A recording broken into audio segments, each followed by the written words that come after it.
सोचेंगे तो भी हमें पता नहीं चलेगा। हमारे दिमाग में कितने न्यूरॉन्स हैं हमें नहीं मालूम।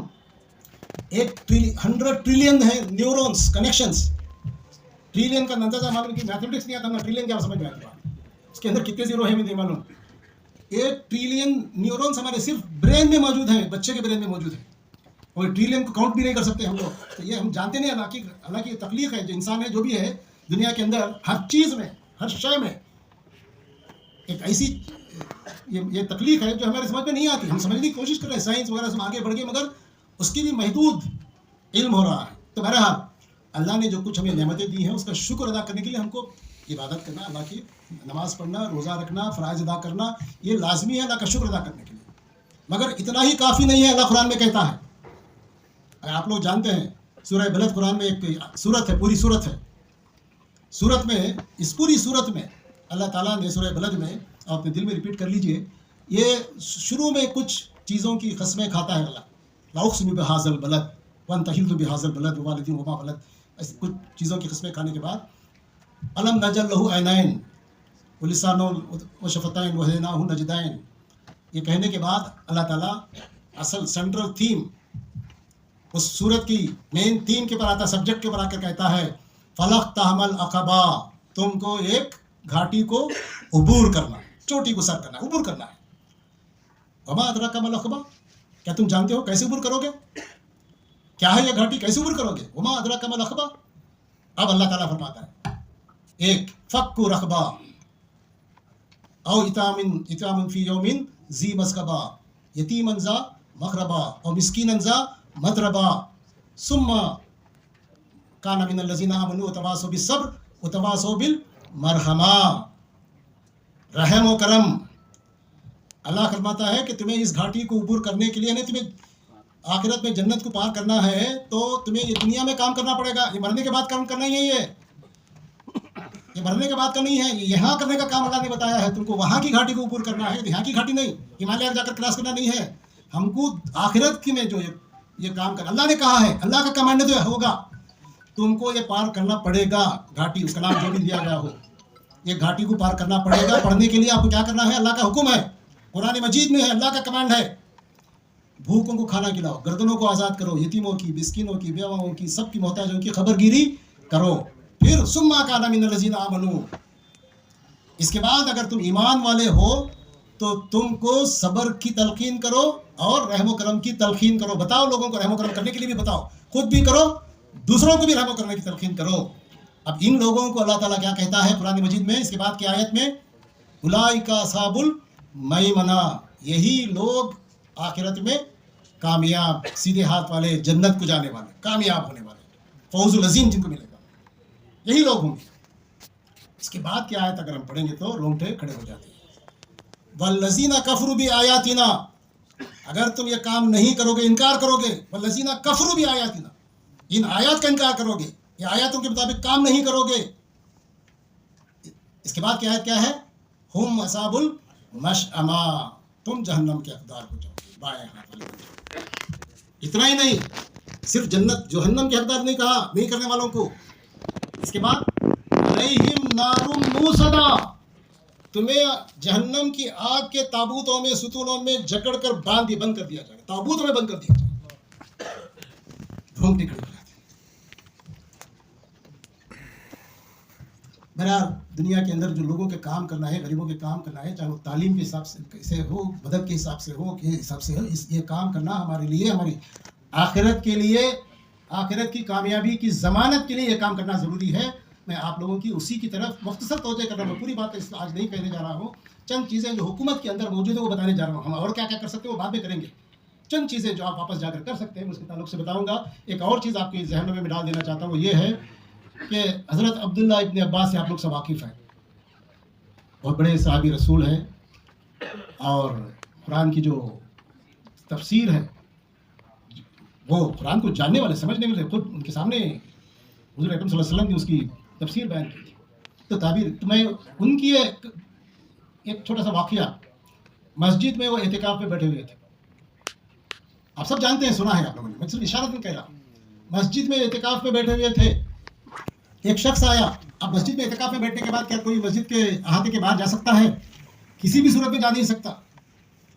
अब आप बैठे हुए हैं, एक शख्स बाहर से आया, बाजू में बैठा, परेशान था, बहरहाल उसका कुछ काम था किसी के पास, शहर के अंदर साहब उसमें पास उसका एक काम अटका हुआ है, आप जरा रिकमेंड कर देंगे तो मेरा काम बन जाएगा।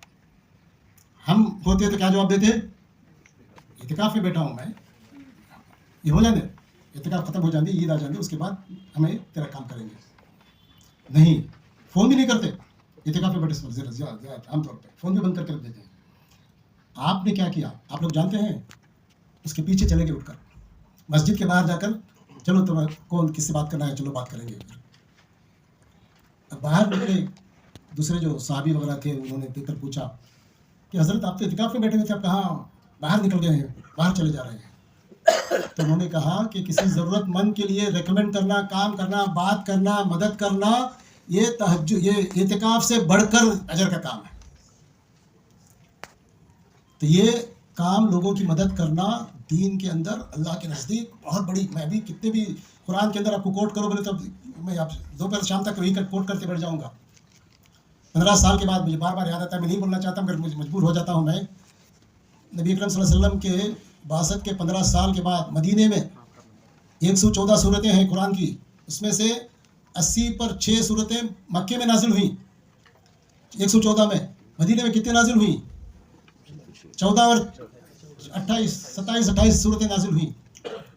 एक सूरत है सूरह बकरा जो कुरान में दूसरे नंबर पर है, ये सूरत नाजिल हुई 14-15 साल में मदीने में, हिजरत के बाद। जब उस वक्त शरीयत दीन कंप्लीट हो रहा था, कानून बन रहा था, इस्लामी कानून शरीयत फॉर्म हो रही थी, उस वक्त अल्लाह ताला उस सूरत में एक आयत नाजिल करता है, औज़ुबिल्लाहि मिनश्शैतानिर रजीम, बिस्मिल्लाहिर रहमानिर रहीम, लाइसल बिर्रा अन तुवल्लू वुजूहकुम क़िबलल मशरिक़ि वल मग़रिबि वलाकिन्नल बिर्रा मन आमना बिल्लाहि वल यौमिल आखिर व मलाइकति किताबि नबिय्यीन व आतल माला अला हुब्बिही ज़विल क़ुर्बा वल यतामा वल मसाकीन वब्न सबील साइलीन फिर रिक़ाब व क़ामस सलाता व आतुज़ ज़काता वल मौफ़ून बि अहदिहिम इज़ा आहद अस्साबिरीन फी बासि दर्राइहिनल बास उलाइका लज़ीना सदक़ू उलाइका हुमुल मुत्तक़ून। ये मुत्तक़ी का डेफिनेशन अल्लाह ने कुरान में बताया है।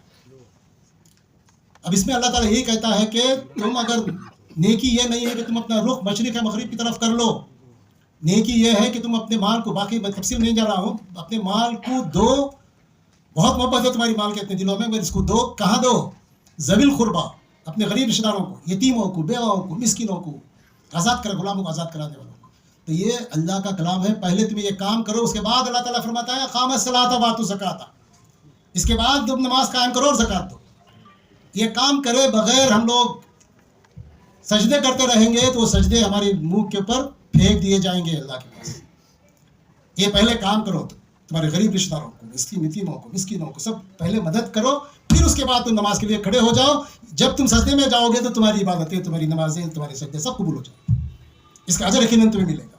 अगर ये काम करे बगैर कुछ भी कर ले, दिन भर रोज़ा रखे, रात को तहज्जुद पढ़े, इबादतें करते रहे, कुछ भी कर ले, उसका अजर हमें कुछ नहीं मिलने वाला। उसकी शर्त यह है, आइसिंग ऑफ द केक कहते हैं इसको, पहले तुम ये काम करो, उसकी मखलूक की परवाह करो, तभी तुम करोगे। मैं जल्दी से इसको ख़त्म कर देता हूँ। अभी हमारे पास बच्चों की तालीम के सिलसिले में, मैं असल मकसद जो आज आपने बुलाया है, ये इजाफी था, मैं ये बताना नहीं चाहता था, मगर मैंने सोचा कि ऐसी मजलिस हमें मुझे बार बार नहीं मैसर आएगी, थोड़ा सा तारुफ करा दें कि दीन के अंदर इस काम की क्या अहमियत है। हमारे पास कर्नाटका में 60 पर 7,570 आंगनवाड़ीज़ हैं और एक 2,329 मिनी आंगनवाड़ीज़ भी है। का मतलब ये है कि ऑलमोस्ट 10,000 आंगनवाड़ीज़ गवर्नमेंट चलाती है बच्चों की तालीम के लिए, शुरू से छोटे 3 साल के बच्चों से। आप भी जानते होंगे, आप अपने मोहल्लों में, घरों के आसपास, खुसूसन गरीबों के मोहल्लों में रहते हैं आंगनवाड़ी से, आप लोग जानते हैं। मैं जस्ट मालूमात के लिए, कितने लोग आंगनवाड़ी को देख चुके हैं जाकर, माशाल्लाह बहुत बड़ी तादाद है अल्हम्दुलिल्लाह। 6 से 3 साल तक के बच्चों के लिए उनको वहाँ पे खाना, न्यूट्रीमिक्स, रवा, गेहूं का रवा, चावल, ग्रीन ग्राम राइस, खिचड़ी, रागी का पैसा, चित्राना, 3 साल के बाद, 3 से 6 महीने से 3 साल तक, 6 महीने के बच्चे से, मैं ये कह रहा हूँ यहाँ पर 6 महीने नहीं, माँ के पेट में नुतफ़ा जब बन जाता है उस दिन से आंगनवाड़ी सेंटर में उस गरीब माँ को मदद की जाती है और वो बड़ा होने तक बड़ा होने तक, यानी अगर मैं आपको दिखाता जाऊंगा तो मरने तक हुकूमत ने निज़ाम बनाया है लोगों की, गरीबों की मदद करने का। ये सब स्कीमें हैं, बहुत से लोग जानते होंगे, मगर इसको हमें सबको आम करके लोगों तक इसको पहुंचाने की, हम खुद नहीं कर सके तो ये हमारे पैसों से हो रहा है। देखिए गवर्नमेंट बोले तो हमको कोई भीख नहीं दे रही है, हमारी टैक्स का पैसा है, हमको दे रही है, गरीबों को दे रही है। कम से कम हम एक जरिया तो बने इनको दिलाने का, रेकमेंड करें, लोगों को पहुंचाएं, बताएं, ताकि उसका अजर तुम्हें मिले। तो ये काम है। इन्हें माँ के पेट में नुत्फा कायम होने से लेकर मरने तक की स्कीम मैं आपको बताऊंगा। ये सब गवर्नमेंट से हो रहा है, हमें करोड़ों रुपए खर्च होते हैं, ये हमको दिलाना है। इसकी तफसील मैं आपको दूंगा, नोट करने की जरूरत नहीं है आपको, मैं इसके लिए किताबें दे दूंगा, मवाद दे दूंगा।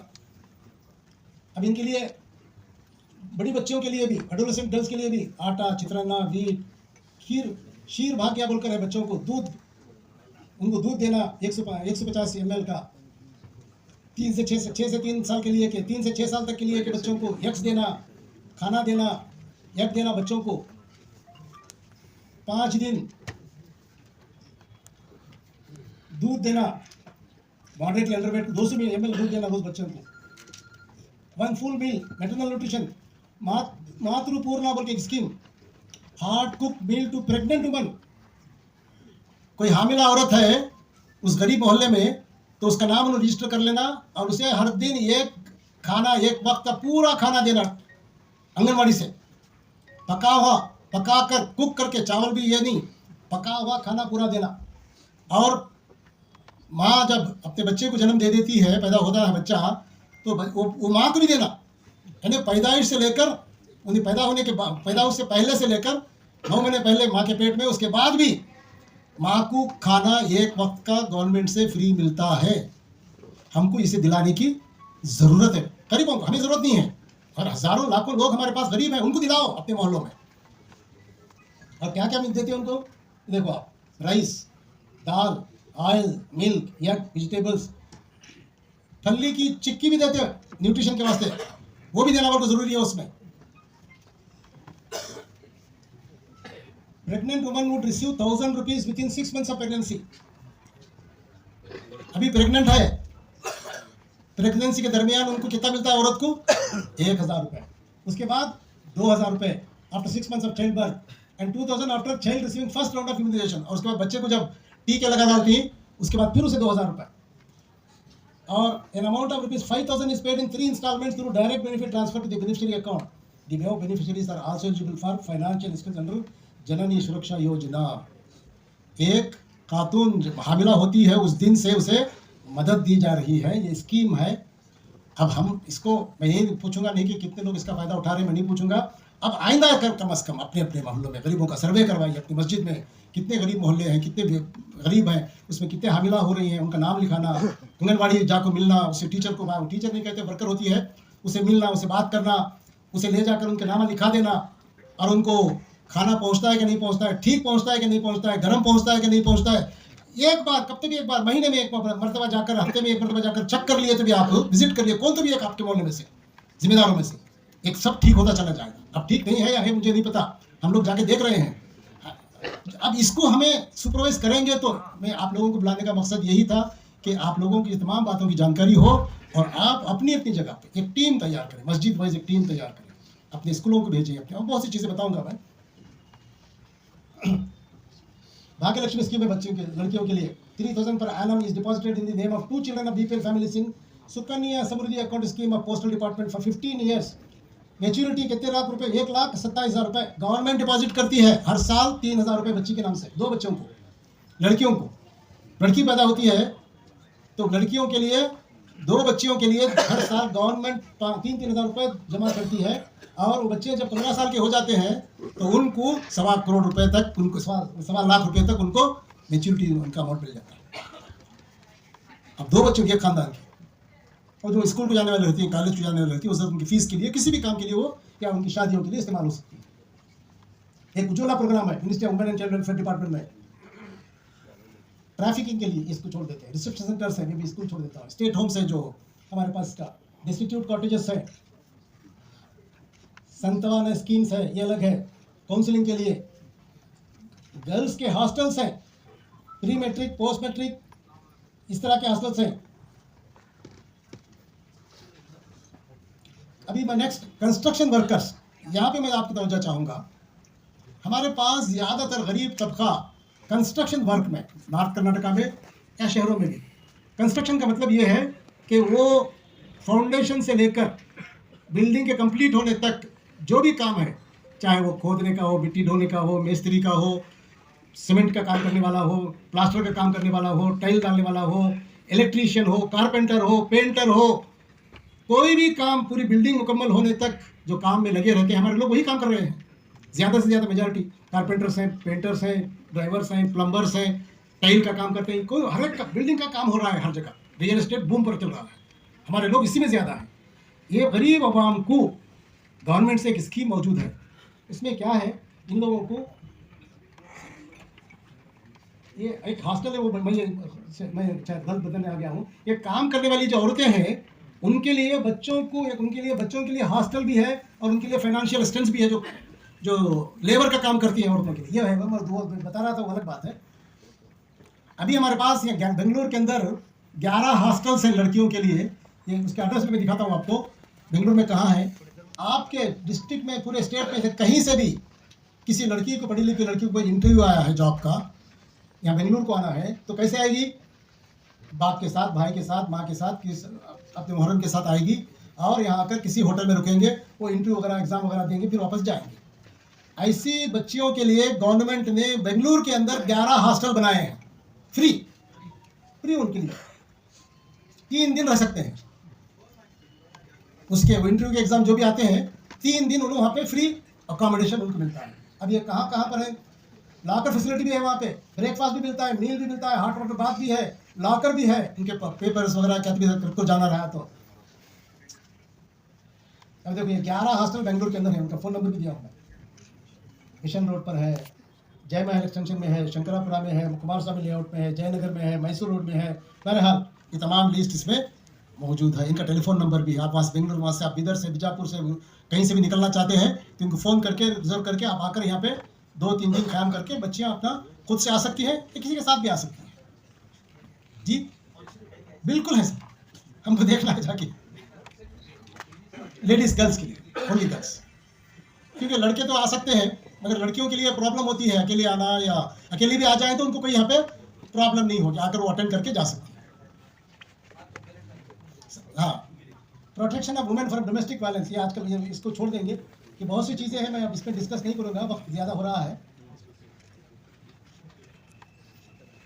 एक हेल्पलाइन है ख़वातीन के लिए। अब हमारे पास नेक्स्ट है स्कूल्स, उर्दू स्कूल्स। कर्नाटका में 4090 पर 2 उर्दू स्कूल हैं प्राइमरी के। हाई स्कूल्स 606 हैं ऑल ओवर कर्नाटका। इतने हाई स्कूल्स और इतने गवर्नमेंट के उर्दू स्कूल्स हैं जहाँ पे आमतौर पे मुसलमानों के ही बच्चे पढ़ते हैं, जहाँ पे आमतौर पे गरीबों के ही बच्चे पढ़ते हैं। अब इसके ताल्लुक से आपके बहुत से कंप्लेंट होंगे, हमारी भी कंप्लेंट्स हैं, यहाँ पे बराबर तालीम नहीं होती, ये होती, उसका क्या कैसे करना है वो अलग बात है। इसको भी अगर हम लोग चाहें तो इम्प्रूव करने के लिए तालीम को, उसको हम लोग अडाप्ट कर सकते हैं। हम स्कूल शुरू नहीं करें तो कम अज़ कम एक मस्जिद में स्कूल नहीं शुरू हो रही है, कम अज़ कम एक स्कूल को अडाप्ट कर सकते हैं, गोद ले लो। यहाँ पे आसिम साहब जानते हैं कितनी मसाजिद वालों ने मस्जिदों, ये स्कूलों को, गवर्नमेंट के स्कूलों को अडाप्ट करके बेहतरीन बना दिया है। फ्रेजर टाउन के सामने फ्रेजर टाउन मस्जिद है, सर्विस उसके सामने की गवर्नमेंट स्कूल को 15-20 साल से चला रहे हैं मस्जिद वाले अडाप्ट। आपके यहाँ भी है, रहमान यहाँ भी है। हाँ, तो ये काम हर मस्जिद वाले, कम अज़ कम 4000 स्कूल आए हमारे पास, 500 4600 करीब है। ये स्कूलों को अडाप्ट कर, हम स्कूल शुरू नहीं कर सकते हैं पूरे नंबर के एड्रेस के साथ भी मिलेंगे आपको। मैं उसमें यहाँ डाटा नहीं दिखा सकता, बहुत ज़्यादा हो जाएगा, इंशाल्लाह आपको मिल जाएगा। तो ये काम, ये भी आप ज़रा नोट कर लीजिए कि कैसे अच्छी बड़ी उसका तरीका हम बताएंगे। तैयारी तो कर लीजिए, ज़हनी तौर पे आप तैयार हो जाएं। उसके तरीक़ेकार के लिए हम लोग एक अलग सेशन कर लेंगे। जो लोग करना चाहते हैं उनके लिए उनके डिपार्टमेंट के अफसर को यहाँ बुलाएंगे, एजुकेशन डिपार्टमेंट के, और उनके तहत उनके साथ आपको बिठाकर बात करवा के वो सब सिस्टम करा के देंगे। मगर हम लोग उसके लिए तैयार होने की ज़रूरत है। अब इसमें से जो लोग, आप ज़रा इसके बाद ज़रा नोट कर लें, जो लोग काम करना चाहते हैं ये अडाप्शन का गवर्नमेंट स्कूल्स को, वो ज़रा नोट कर लें, जो कर सकते हैं मसाजिद या बाहर के लोग भी। मस्जिद वाले करें तो बहुत अच्छा है, बाहर के कोई NGO से इदारे हैं, इंफ्रादी तौर पर भी करना चाहते हैं तो कर सकते हैं। अभी हमारे पास सरकार ने, गवर्नमेंट ने कर्नाटका में रेसिडेंशियल स्कूल्स और दूसरे स्कूल्स बनाए, डे स्कूल्स बनाए हैं। और इसको आप लोगों को जाकर, बहुत से लोगों ने देखा होगा, देखने की ज़रूरत है, आंखें खुल जाएंगी आप लोगों की। अब ये देखो आप, Maulana Azad residential schools 200, APJ Abdul Kalam residential schools 29, Morarji Desai residential schools 95, Morarji Desai residential PU colleges 21, minority model residential schools 8, government Muslim residential schools 5, Navodaya schools 8। जुमला हमारे इसमें 70 पर 3640 बच्चे तालीम हासिल कर सकते हैं। एक स्कूल का अलग अलग डाटा है, ये देखिए कितना एडमिशन, 250 आमतौर पे एक स्कूल में होते हैं बच्चे। ये कर्नाटक का ही है सिर्फ, और ये सिर्फ हमारे बच्चों को 75% हमारे बच्चे होने चाहिए गरीब, फीस नहीं।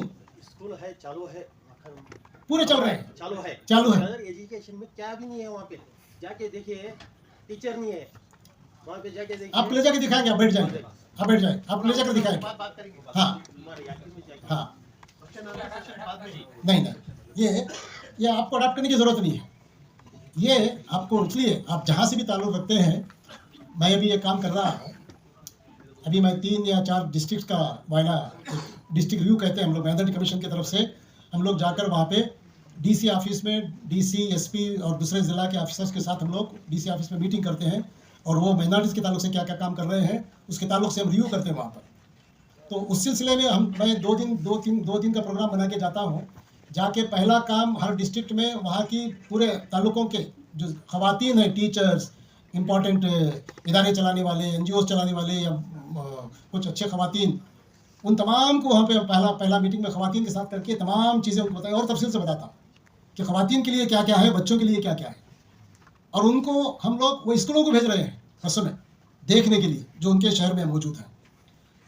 उसके बाद मैं एक मुतवल्लियों की और शहर के जिम्मेदार मुसलमानों की एक मीटिंग बुलाता हूँ। मीटिंग पूरा सब हो जाने के बाद, प्रेजेंटेशन होने के बाद, उनको बसों में बिठा के हम लोग स्कूलों को ले जा रहे हैं, ताकि वो खुद देखें ये स्कूलों को, ताकि खुद देख ले। देखने के बाद मालूम उनको पता चलेगा कि इसके अंदर क्या तालीम हो रही है, कैसे सहूलतें हैं, क्या क्या उनको मौजूद है। आप देखेंगे तो हैरत में पड़ जाएंगे। मैं खुद हैरत में पड़ जाता हूँ कभी कभी जाके। किसी भी इंटरनेशनल स्कूल में वो सहूलतें नहीं हैं जो इन स्कूलों में मौजूद है। बिल्कुल मिलेगी आपको हर चीज़ की डिस्ट्रिक्ट तफसील, आप जो भी चाहेंगे आपको मिल जाएगी इंशाल्लाह। जी हाँ, माइनॉरिटी स्कूल से ये कहे जनरल नवोदय स्कूल, ये सिर्फ माइनॉरिटीज़ के लिए बनाई गई। माइनॉरिटीज़ का मतलब देख लीजिए, सुन लीजिए आप, माइनॉरिटीज़ में मुसलमान, क्रिश्चियन, जैन्स, बुद्ध, सिख और पारसी आते हैं। ज़्यादातर ये लोगों को ये स्कूलों की ज़रूरत नहीं है। किसे?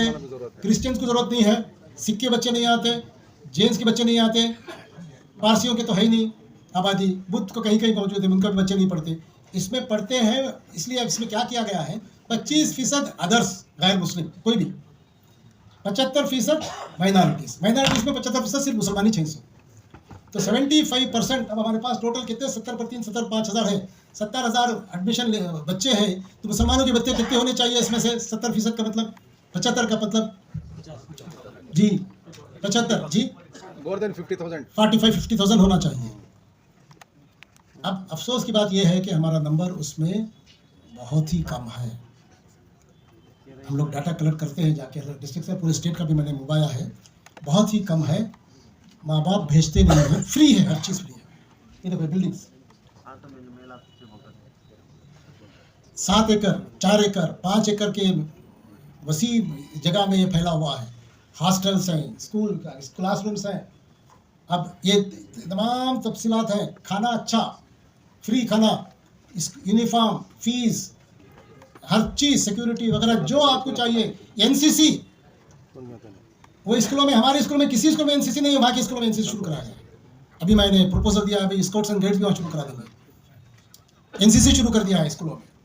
और PUC कॉलेज में बच्चों की अब्दुल कलाम आज़ाद स्कूलों में CBSE एजुकेशन है।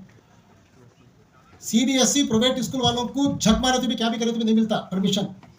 लाखों करोड़ों रुपए इंफ्रास्ट्रक्चर पे खर्चा करना पड़ेगा उनको, CBSE का एफिलिएशन नहीं मिलता। ये तमाम स्कूल CBSE हैं, ये Abdul Kalam Azad schools English medium में पढ़ाते हैं, अच्छी तालीम। PUC में 97% ला के पास हो रहे बच्चे यहाँ के, 100% रिजल्ट। और PUC में इनको नीट का कोचिंग भी दिया जाता है, integrated coaching free. 2 lakh 3 lakh रुपए जाकर कोचिंग लेने की जरूरत नहीं, फ्री कोचिंग बच्चों को उसी पीयूसी कॉलेज में ही उनको दिया जा रहा है जी। हर चीज़ मौजूद है। आप जिस मकाम के मुझे बताइए, आपको ले जाकर दिखाता हूँ। अब मैं चाहता हूँ आप लोगों को सब ले जाकर इसको दिखाऊं करके। हाँ, अब मैं तो ये चाहता था कि यहाँ से करीबन 40, 50, 60 किलोमीटर दूर है, नज़दीकी स्कूल है, रेसिडेंशियल स्कूल है। होस्कोटे में है, कैवारा में एक है, कोलार वाले जानते होंगे, कैवारा में है। आप है ना जी, कोलार आपके पास, ये लोग देख चुके हैं। अबरार, आप ज़रा खड़े हो जाइए, देख लें जी। अरबास, तो कोलार में मैंने तमाम वहाँ के जिम्मेदार मुसलमानों की मुतवलियों की मीटिंग की थी। मीटिंग करने के बाद ये लोग उनको बसों में ले जाकर वो स्कूलों को दिखा कर लेकर आए। ये लोग खुद गवाह हैं स्कूलों की हालत क्या है, कैसी तालीम होती है, क्या खाना खाते हैं बच्चे, कैसे रहते हैं। ये तमाम चीज़ें हैं, कुछ खामियां होंगी, उसे हम लोग पूरी करने की कोशिश कर रहे हैं। चाहे वो हो सकता है कि वहाँ पे कुछ लास्ट गवर्नमेंट में ज़रा दीनी तालीम का निज़ाम वहाँ पे कट कर दिया गया था, हमें उसे शुरू करने की दूसरे तरीके से कर रहे हैं। वो सब इंतज़ाम हम करेंगे, हमारे बच्चों के लिए हमें भी उसका एहसास है, वो सब करेंगे। मगर पहले हमारे बच्चे वहाँ आने चाहिए, दाखिल हो जाना चाहिए। इसके लिए आपको कोशिश करना है। हम स्कूल नहीं बना सकते। रामनगर के लोग भी आए हुए हैं जी, जहाँ वहाँ दीनी तालीम का भी करके रामनगर